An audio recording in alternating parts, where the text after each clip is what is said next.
Hello students, today I have come up with the next part of the chapter coordination compounds from class 12 syllabus. So in the last video I have started with crystal field theory. I have just explained what happens, I have just introduced to you crystal field theory. I have shown the different orientations of the d orbitals in the x, y and z axis. Today I'll explain what actually happens in crystal field theory. Means what is the basis of crystal field theory, or what is crystal field, what happens there. Okay. So I will explain this to you. Before starting with the salient features of crystal field theory, I think you need to know what actually happens in the d orbitals of the transition metal ions in the under the influence of the ligands. I think you must know what actually happens. So I will just give you the example of an octahedral compound having coordination number 6 and explain that crystal field splitting to you. Okay, then I will come to the salient features. Okay, first you know that an octahedral compound has a geometry like this. It has a plane. In between we have the metal ion Mn plus. Let's consider the ligands as L.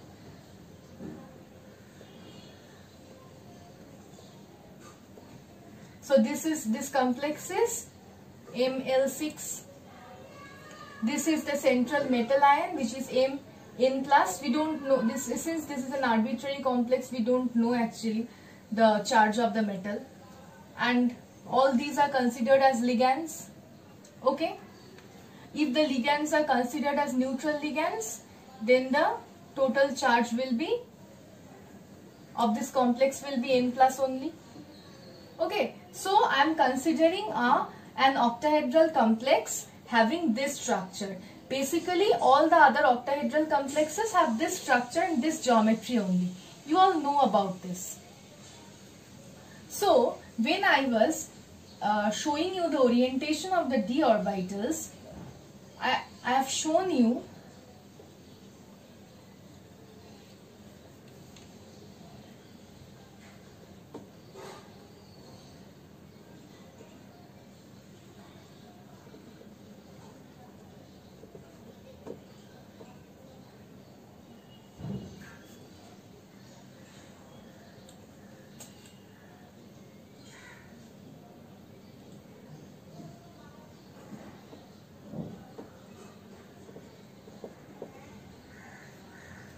I have shown you the xy plane as this and the z axis which is perpendicular to this xy plane.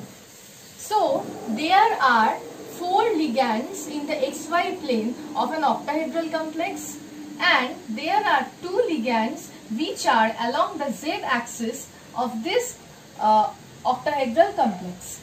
Now in the octahedral complex I have shown you that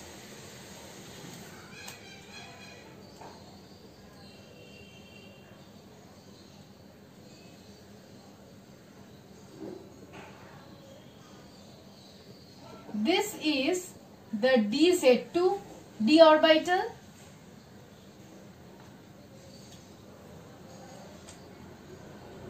and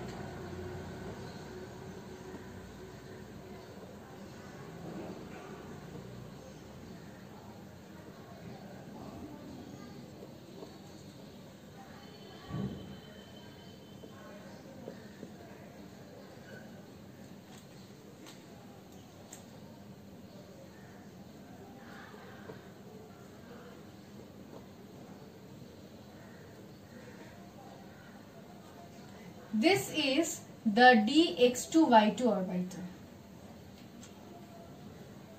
Now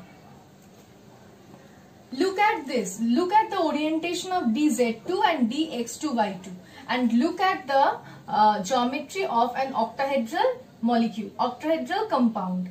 See, all the ligands are directed towards the dxz2 and dx2y2 orbitals. These two axial ligands are directed towards the dz2 orbitals, and these four equatorial ligands are directed towards the dx2y2 orbitals.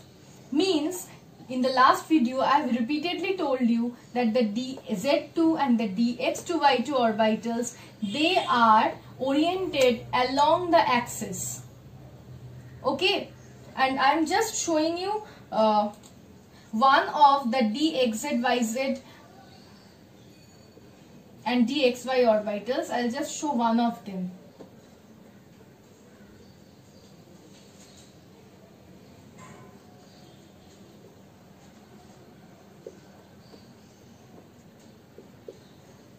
I'll draw roughly.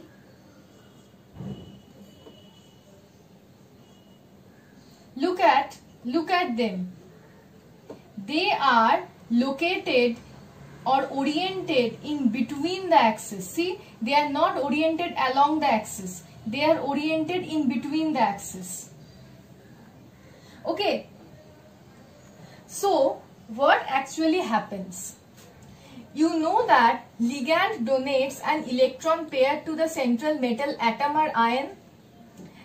If a ligand is donating electron to the metal atom or ion, that means the ligand has a lot of electrons, means the ligand is an electron rich system, and also the metals are having electrons in d orbitals. The transition metals, coordination compound is mainly formed by transition metals. So all the transition metals will have electron in the d orbitals.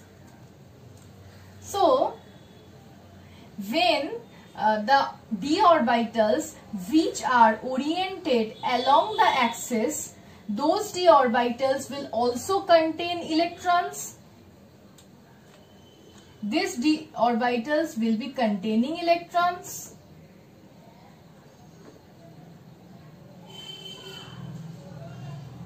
These d orbitals will be containing electrons.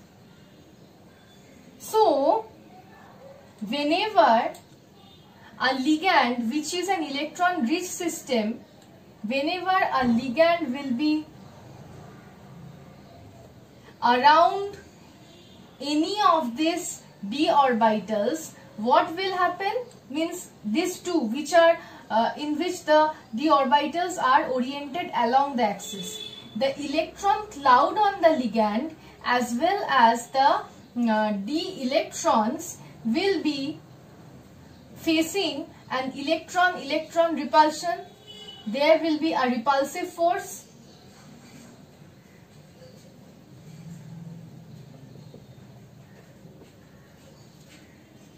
In this case also, when the axial ligands will come closer to the dz2 orbitals, the dz2 orbitals already has electrons, so there will be an electron-electron repulsion or electronic repulsion, anything you can say.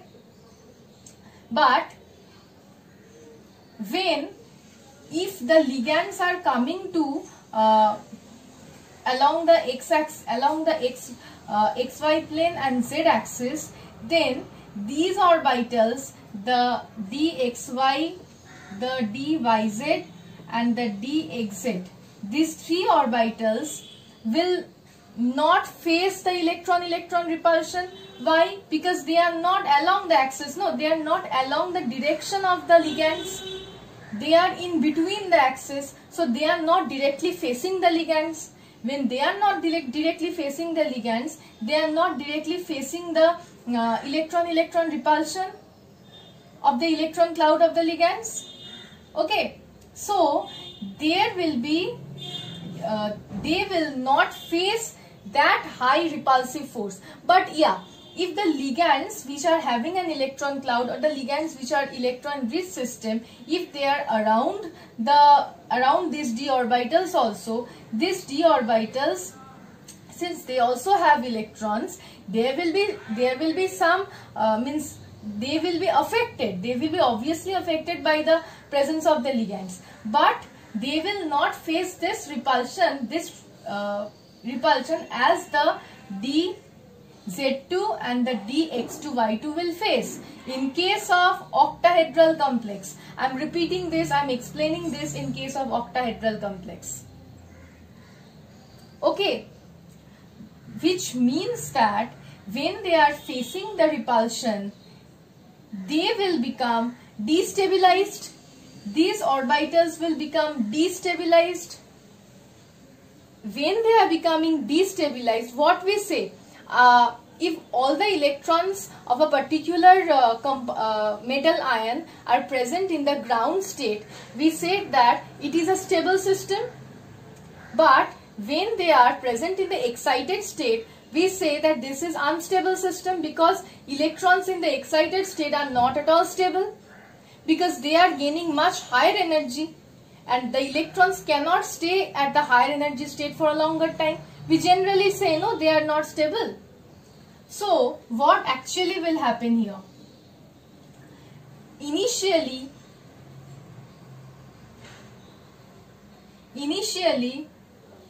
the 5d orbitals of free metal ion, means when there were no ligands, there are 5d orbitals of the free metal ion in absence of ligands. Okay, they were all degenerate, means all the d orbitals were having the same energy, all were degenerate.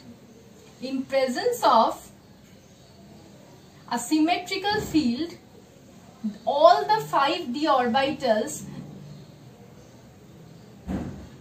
will have increased energy. All the 5d orbitals will have increased energy in presence of symmetrical field. Symmetrical field means when what will I say, that the repulsion is same in case of all the orbitals. In that case, that is known as a symmetrical field. So the energy will obviously increase, but all the d orbitals will be degenerate only. But actually what happens, that all the repulsions are not same. All the repulsions are never same, not same, because of the different orientations of the different d orbitals. If the orientation of the d orbitals were same, then there would be just increase in energy because of presence of ligands. Since ligands are coming closer, there will be electron-electron repulsion, so the energy will be increased. But there would be no splitting of orbitals. But since the d orbitals have different orientation, so in these two orbitals which are located along the x, y and z axis, they will face higher repulsion.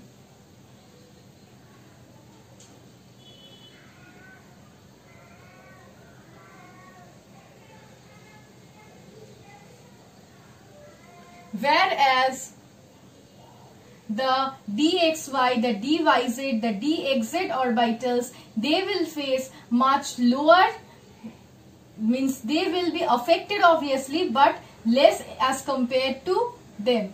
See, because since they are much less affected, see, their energy is decreasing than the normal energy.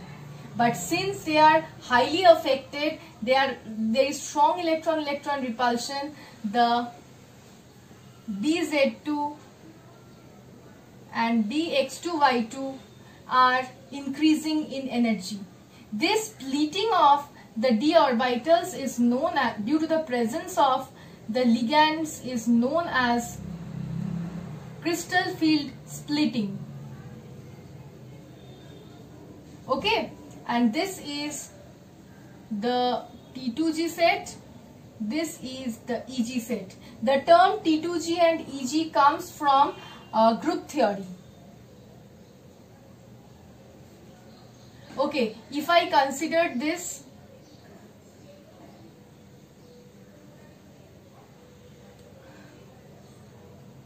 okay, I'll come to another term which is del O,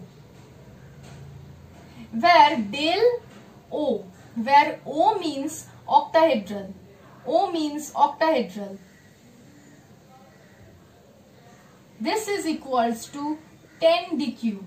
dq as well as del are the two parameters through which we can express the increase or decrease in energy of the d orbitals. Okay, so we can say that the T2G set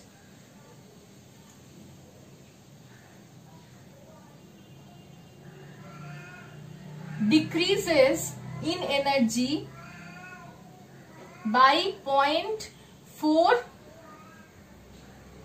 del O or 4 dq. We can say that the EG set increases in energy by 0.6 del O or 6 dq, and the total energy difference between the T2G and the EG set is known as del O or 10 dq. Okay, so this is known as crystal field splitting. Here obviously energy, in this axis we will write energy.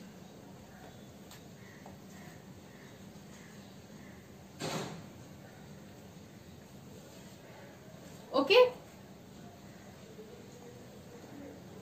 here I am writing iron in spherical symmetrical field.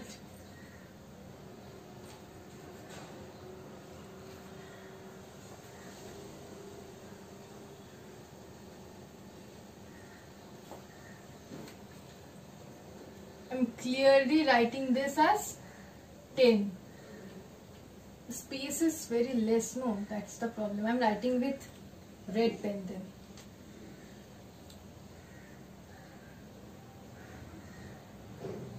dq.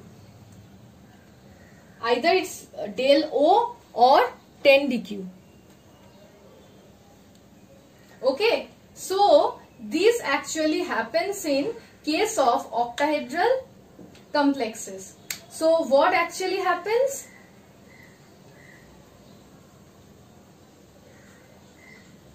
This dz2, dx2, y2, these two orbitals are located along the or oriented along the axis. So in octahedral geometry you can see all the 6 ligands are facing along the axis. These 4 ligands of the equatorial plane are along the x and the y axis, and the axial ligands are along the z axis. So all the ligands will be approaching the metal ion in octahedral complexes along the axis. So the dz2 and the dx2y2 orbitals which are present along the axis, they will face the electronic repulsion from the electron rich ligands. So there will be a splitting of the d orbitals. Why? Because the other or d orbitals of the metal, the dxy, the dyz and the dxz, they are all present in between the axis. So they will not face that repulsion from the electron cloud of the ligand as faced by these two orbitals.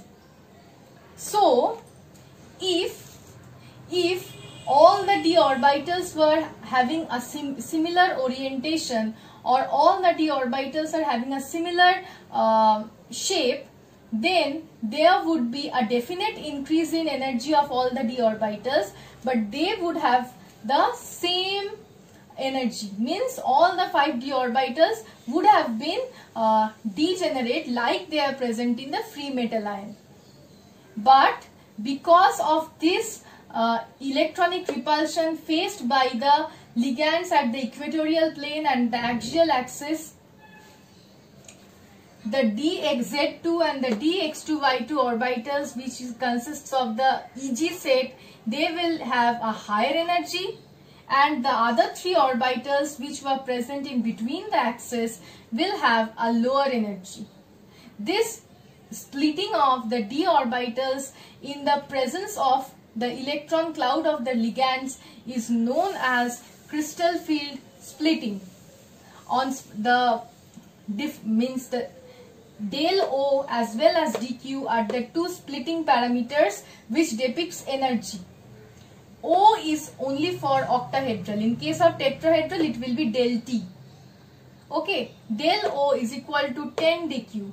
It is said that the T2G set is having a 0.4 del O or 4 del Q less energy as compared to the ion in the spherical symmetrical field, and the Eg set is having 0.6 del O or 6 dq energy higher than that of the ion in the spherical symmetrical field. And the splitting of the Eg set and the T2G set is known as the crystal field splitting, and this splitting, the total energy difference is 10 dq or only del O. Okay, so this actually happens in case of crystal field splitting. This is why the d orbitals undergo splitting. Okay, after this I will come to the salient features of the crystal field.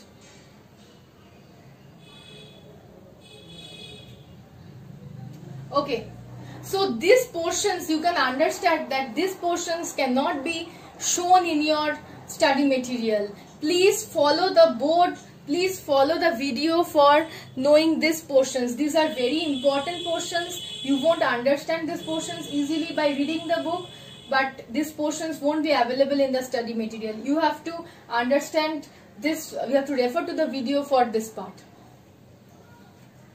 Okay, now I'll come to the salient features or the assumptions of the crystal field theory.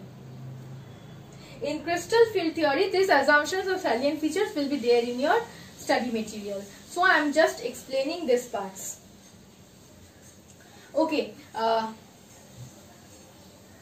in crystal field theory, the transition metal generally acts as the central cation. The transition metal will act as a central cation.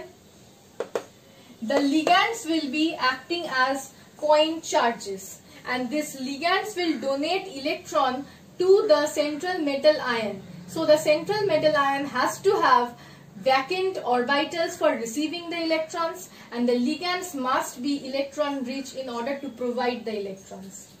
The ligands are considered as point charges.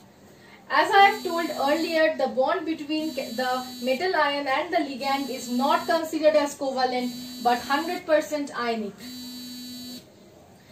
Electrostatic force of attraction exists between the metal ion and the ligand. There are two different types of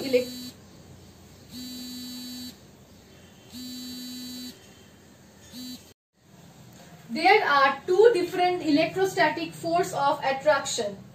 One is the ion-ion attraction between the positive and the negative ion, means the positive metal ion and the negative ion of the ligand. And this is the first, ion-ion attraction. The second can be ion dipole attraction. Why ion dipole attraction? Ion dipole attraction if the ligand is a neutral molecule. The ion dipole attraction will be if the ligand is a neutral molecule.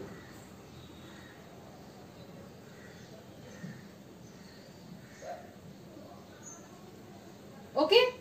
The negatively charged electron cloud of the ligand will repel the valence electrons of the cation. I have told earlier only, because of this factor only the crystal field splitting, this is the prime reason for the crystal field splitting.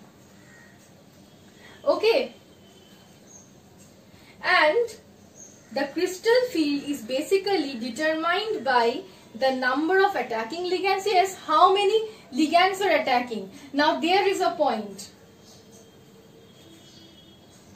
Obviously the splitting will depend on the number of ligands. Yes, more the number of ligands, greater will be the splitting. And also the splitting will depend on the geometry of the central metal ion. Obviously for octahedral the splitting is different. I'm telling repeatedly that this splitting is only for octahedral arrangement. For tetrahedral it will be again different. For square planar it will be again different. Okay. So the splitting crystal field basically depends on the number of attacking ligands, because if the number of attacking ligands is 6, then only this is an octahedral complex. Then only the means the number of ligands 6 as well as the geometry octahedral, then only it will have this type of splitting. If the number of ligands was 4, then either tetrahedral or square planar. If it was tetrahedral, the splitting would be different. If it was square planar, the splitting would be different. The magnetic character also depends on the extent of splitting of the d orbitals. Greater the splitting of the d orbitals, less will be the number of unpaired electrons. Now this unpaired electrons portion is also very important. See, if the splitting of the d orbitals is very high, then let's consider a system. Let's consider a system D5, okay, D5 system.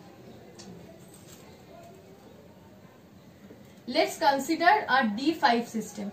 Okay, in case of crystal field theory, you have to just explain in case of D5, D6, D7 like this. The 4s orbitals are not considered, okay, only the d orbitals. The splitting mainly occurs in case of d orbitals only. Why? You can ask a question, why? Because the s orbital is symmetrically spherical. There is no change in shape of the s orbital, and the s orbital, the lobes will not be oriented also in different shapes. So the s orbital is symmetrically spherical, so there will be no splitting of the s orbitals only. Okay, now in case of p orbitals, in p orbitals the shapes are not different. Along the px means the lobes are along, if this is the z, y and x plane for p orbital, then this would be pz, this one would be py, this would be px. Means the one which is aligned along the z axis would be pz, the one along the y axis would be py, the one along the x axis would be px. So all the p orbitals are along the axis. So, but in case of d orbitals, just note that 2 of the orbitals are along the axis and 3 of the orbitals are in between the axis. So that there is a change in orientation of the d orbitals. As a result, splitting only occurs in case of d orbitals. Okay, that's why we will take only the d orbitals here. So let's consider a d5 system. According to the Hund's rule, each of the orbital will have a single electron in case of d5 system. Here also, like this. But if the crystal field splitting was less, if the splitting was less, then this would be the situation that there are 1 electron in each of the 5 orbitals. Okay, if the splitting was less. But if the splitting increases, then why will the electrons jump up at higher energy orbitals? Why will they reside at the higher energy orbitals? Instead,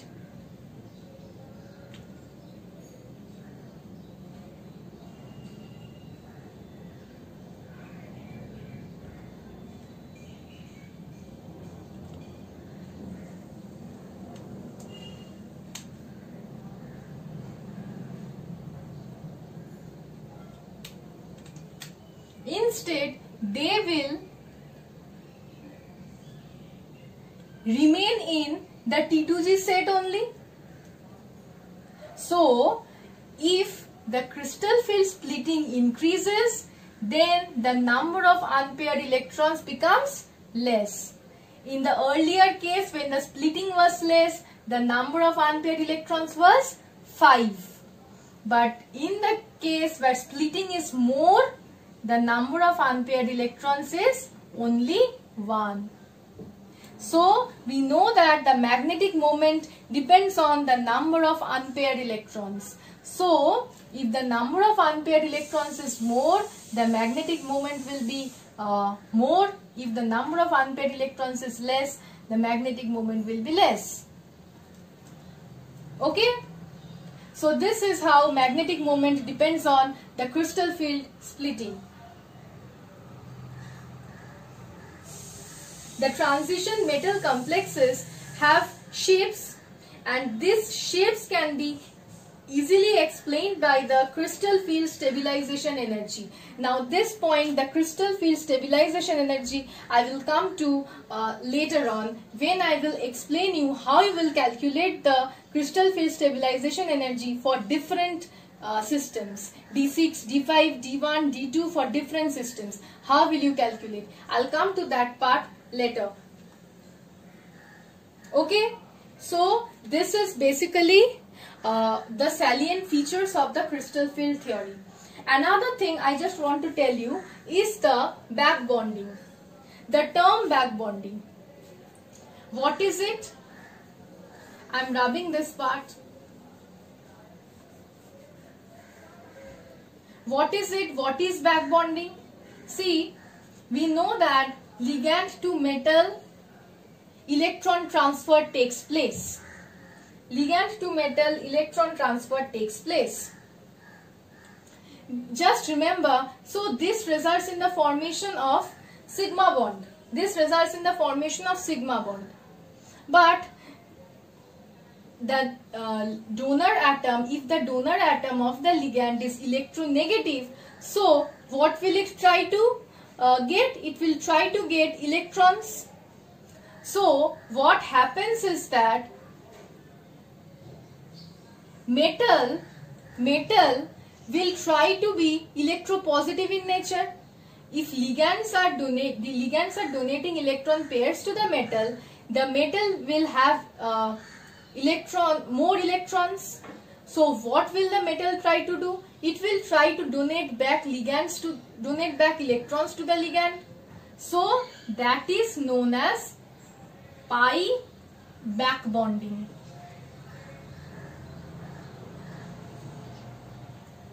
Ligand to metal is sigma bond. Metal to ligand is pi back bonding. That is why poor electron donor atoms, means the ligands having poor electron donor atoms like CO, PX3, they are forming stable coordination compounds only because of the fact of pi back bonding. The way pi back bonding occurs in case of carbonyl and all, this you will learn with the help of molecular orbital theory in the higher classes. Higher classes, or means after this is no higher class, after this you will be in college.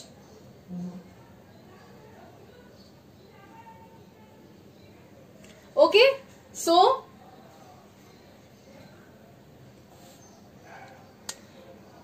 I have explained about the various coordination compounds and means the octahedral compounds and the way the splitting of orbitals takes place in the d orbitals takes place in the octahedral compounds. So in the next video I'll start with the tetrahedral compound and how crystal field splitting occurs in the tetrahedral compound.